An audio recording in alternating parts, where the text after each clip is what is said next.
Please welcome CEO Curio 55, Ed McGuinness, Governor of Alaska, Mike Dunleavy, and founder and executive director of Power the Future, Daniel Turner.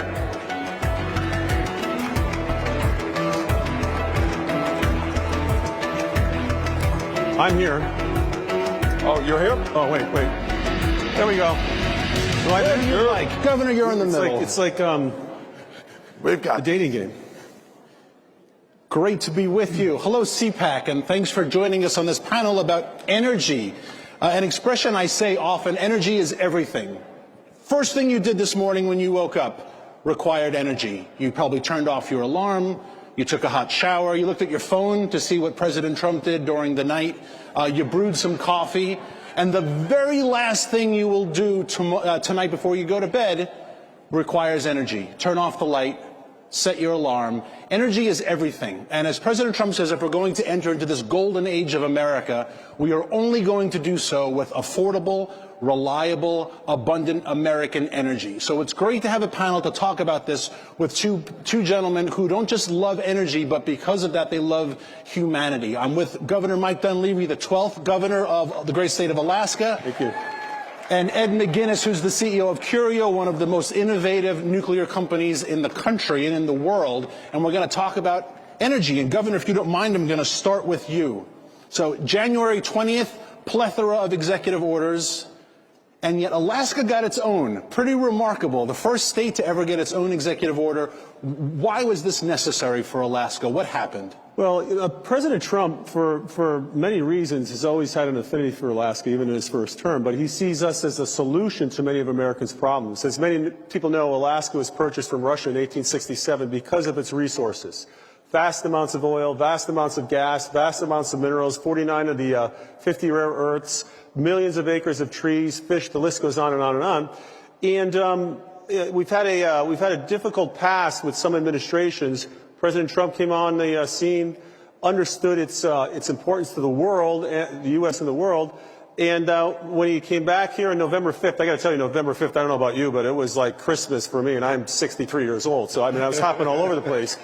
But long story short, a lot of the issues that could help America are in Alaska. So they put together an executive order on mining, oil, gas, different oil plays, different gas projects. I mean, one of the largest projects in the world that we're working on right now is our gas project, which would have gas go down a 42-inch line, 800 miles, and then to Tidewater for Asia and our Asian allies. And so he sees that as a critical link in what he wants to do. And boy, he's moving at breakneck speed. I mean, just like you said, Daniel, you wake up in the morning, it's like, what happened today? Yeah, it's remarkable. And everything we need in the energy space is in Alaska. Yes. To open that up to America is great. Ed, there's a line on your website, on Curio's website, which I love, and it says, energy access promotes human rights. And I wanted to ask you to talk about that and elaborate on it. What does abundant energy mean for human rights, just for humanity, and how Curio can help solve that? First of all, I want to say what a great time in history to be an American. And I just want to say that. Also, what a great time. I'm in the energy business. What a great time to be in the energy sector. We have a country now that is #1 in producing oil and gas.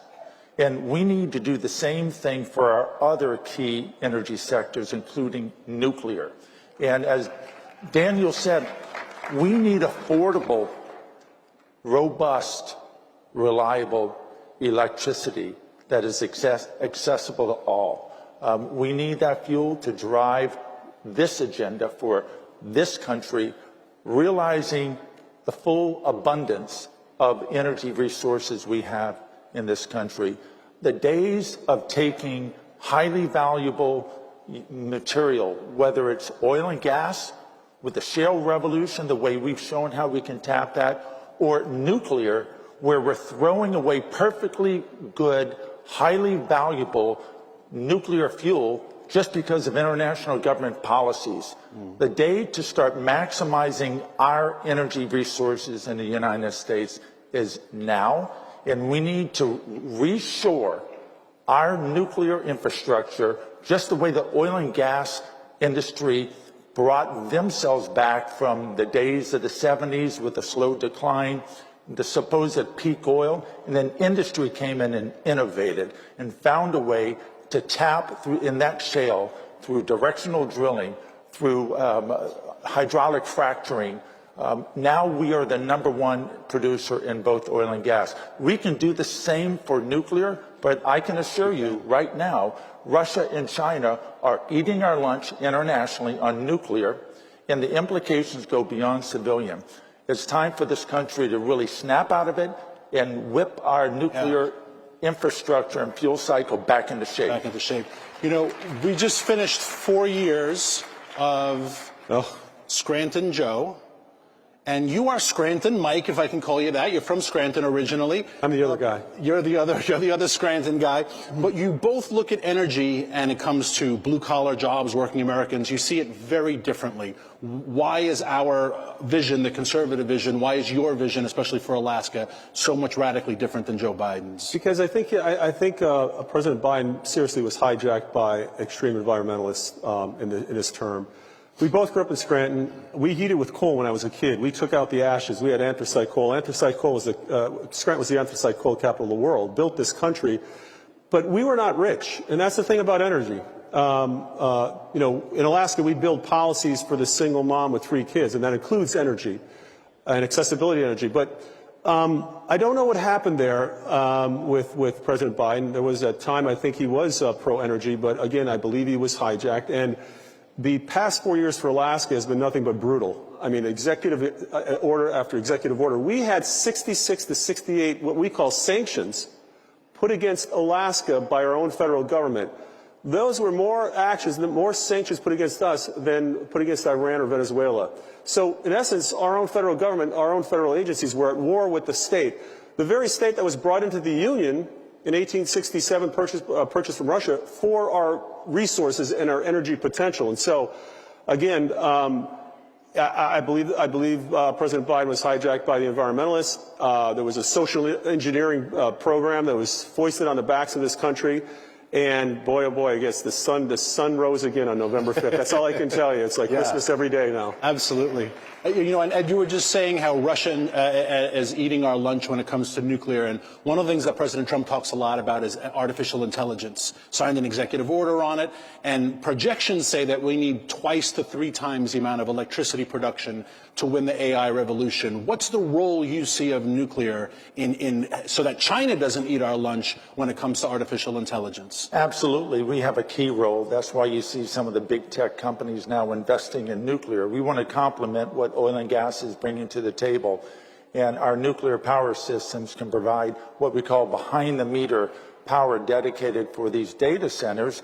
And what that does is it helps prevent the inadvertent increase on the residents in the states where those AI data centers are going to be, and it helps insulate them from the potential of having escalating electricity prices because of these big data centers coming in and needing a large portion of power. So dedicated nuclear with a sustainable approach of recycling all that so-called nuclear waste. Most people in the United States don't realize that nuclear fuel, when we spend hundreds of millions of dollars producing that fuel, mining the uranium, it runs in a reactor for about 5 years. Government policy has been in the past to try and throw it away. How many people realize that after it's run in a reactor for 5 years, you've only used about 4% of the energy value? You have enough energy value left